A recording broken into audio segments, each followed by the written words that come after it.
There's a problem, specifically with military-inspired field watches at around the $500 price point. You see, most of them go one of two ways. Either they pile on so much branding and dial clutter that you forget the whole point, or they nail the aesthetic completely but compromise somewhere where it actually matters. The sizing is off, the crystal is mineral, the water resistance is basically, don't get me wet or go in the shower with this. Today, we're going to be looking at a watch that does a great job of bringing value on every front that I just mentioned. You see, this is the Jungle Field Automatic 38 from Praesidus, and I'm covering two dial variants side by side, the black texture and the matte black. Same watch, same exact specs, just different personalities, and by the end, you're going to know which one is better for you. Now before we get into it, this video is sponsored by Praesidus. They sent over these two watches for us to review. As always though, everything you're about to hear is just my honest opinion on these watches. The Jungle Field line is Praesidus' take on the GGW-113, a military specification developed by the US military in 1967, essentially the blueprint for those Vietnam War era pilot field watches. Highly legible, purpose-built, and zero fluff. These watches are spec'd out to be the real deal for these pilots. They needed something that was legible and built tough for on-the-go military combat. And you see, Praesidus decided to actually start releasing this line with a 34mm version. The 38mm automatic that you're looking at is the evolution of that. A larger case, better materials, and a more capable movement with a better water resistance. As everything that the original setup, this one finally finishes. And it's assembled here in the US of A, which is worth noting at this price point. First, let's look into the dimensions of this watch because Praesidus really did their historical homework here. 38mm case diameter, 46mm lug to lug, 10.2mm thickness. That combination right there is close to ideal for a true field watch. It has genuine wrist presence, but it doesn't wear like a sports watch because it wears like a tool watch should actually wear. Legible, fun size, but at the same time, perfect everyday wear. The case on this watch is a Sandblasted 316L stainless steel, and that choice is very deliberate. The Sandblast finish is a modern reference to the Parkerized steel cases that were originally given in the GGW-113. There's no polished bevels on this watch, trying to dress it up to make it look like a dress watch. It's a real man's tool watch. Up top, you're going to get a double dome sapphire crystal. The dome adds a bit of visual depth and reduces glare from angled light, while still giving you a fully clear and legible, undistorted read of the dial. And on the back, guess what? Screw down caseback for a proper water resistant seal. Now, why does this modern reinterpretation and upgrade actually matter? You see, this watch is rated at 10 ATM. That's 100 meters of water resistance. On a field watch, this changes the use case entirely. You're not gonna baby this thing around in the rain or worry about washing your hands or doing the dishes or going for a quick swim. You can literally wear this just about anywhere that a tool watch is actually supposed to be worn every single day without thinking about it. The original GGW-113 watches were never rated to be like this, so in that sense, Praesidus does a really good job modernizing this interpretation because it generally beats the thing it's inspired by. Now, both versions that I have share the same fundamental dial layout, and that layout is the whole point of this watch. You get a large, bold Arabic hour numerals for the 12-hour display and a smaller 24-hour inner ring for military time. It's fast to read, easy to read, and designed to be read at a glance under any stress. Let's say you're on the go,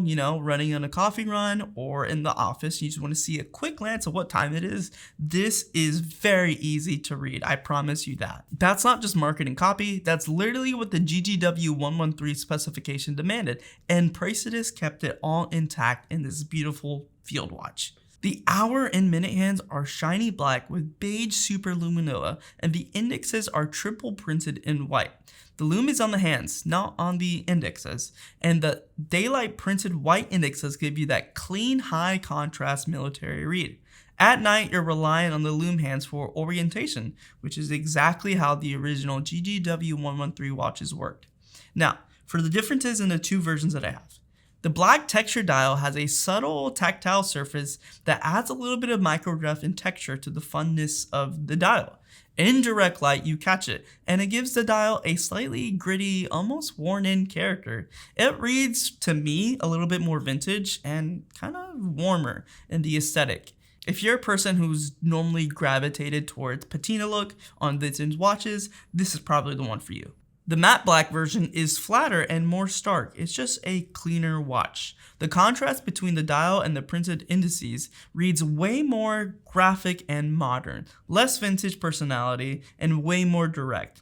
If you want the GGW 113 layout without any warframe texture, the matte black is going to be your friend. One more difference worth calling out that you'll notice when you put them side by side: the color of the hour numerals. On the black texture dial, they read as a deeper, more saturated yellow, and on the matte black version, they're closer to a white, much less yellow. It's a very subtle thing, but it does change the character of each style. So I just wanted to notate it for you guys. Honestly, for me though, I do prefer the color of the matte black. The whiter numerals just feel a little bit cleaner to me. But I also do love the texture on that black textured dial. So if I'm being completely honest, I wish I could have kind of like a in-between marriage of the two. The texture from the textured version and then the numeral color from the other one. That would be the perfect version for me. But honestly, both of these versions are still really great watches regardless. And which one you choose will probably just come down to how you already dress and what you're gravitated to. Inside both versions, you're getting a reliable Miyota 9039 automatic movement. No date window, which is exactly perfect for this watch.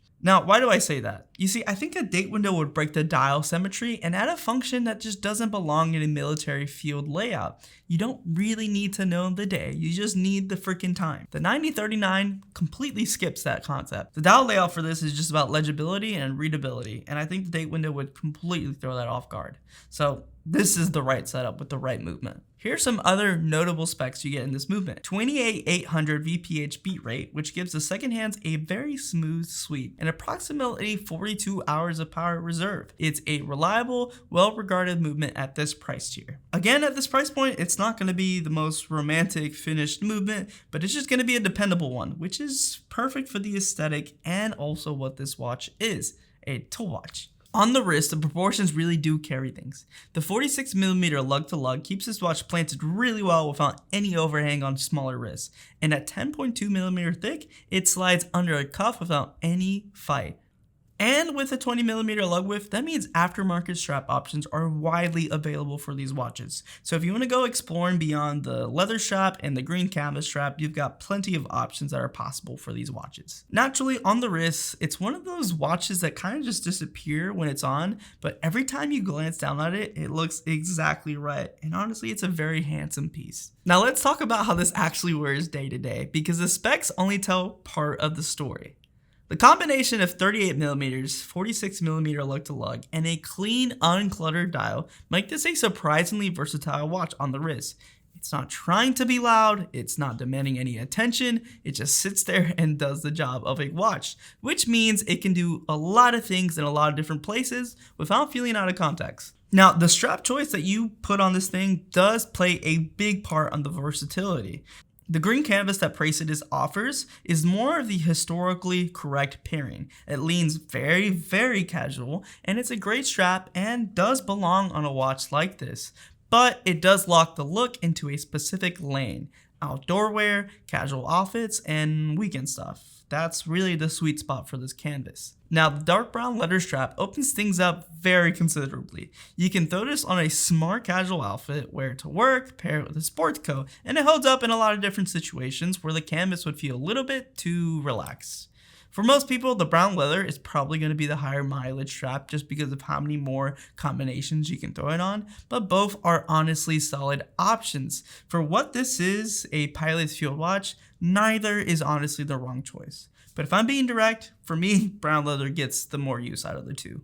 Now, both versions are generally handsome watches, but there's something about just the cleanness and plainness of the dial. And I know that sounds a little bit, different, like, oh, you want to have a plain dial? But yeah, this is a tool watch. There's no fun effect or texture on it, and it's just super legible. And like I said, maybe if I could marry the textured of the texture dial with the kind of just white slash slightly off-white numerals, I would definitely choose that avenue. But as far as for this version, just looking it down on my wrist compared to the textured version, it's just clean, it's really pretty, it's very handsome for a watch, and it does exactly what it needs to do. Now, my one piece of feedback for Praesidus with these watches is I'd love to see this offered on a black leather strap or even possibly a NATO, just off the get-go. A black leather would give it a sharper, slightly more dressed down, and a different look, and a NATO would open up a whole customization conversation. The two current options are good, but there's definitely room to expand here, and I hope that they do that in the future. Now, let's talk price. Price is $550 for both versions, and for that, you're getting the double dome sapphire crystal, the 100-meter water resistance we talked about, a no-date automatic movement, a sandblasted steel case with historically grounded finish, triple printed white indices, and a dial layout that's proven over decades. Now for this price point, yes, the conversation's there. People are going to be mentioning brands like Hamilton. Now let's look at that conversation. The Timex M79 at the lower end would be a similar watch to look at, the Hamilton Khaki Field at around the mid-level, and the Seiko SPB ranging at the step above this watch. But the Praesidus sits in the middle of all these ranges, and it's the only one option that is actually faithful to the GGW113 spec rather than just a similar watch.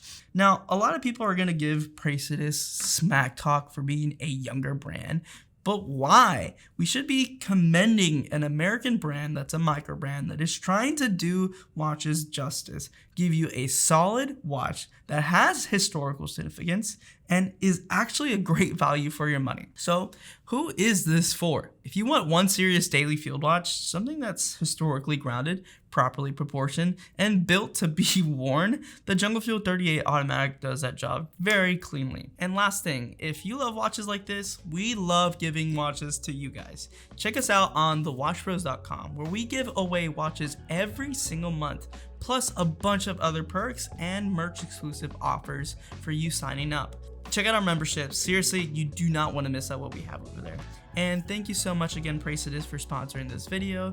And we really do love these watches. These are perfect, and honestly, I might just have to keep this one for myself. Sorry.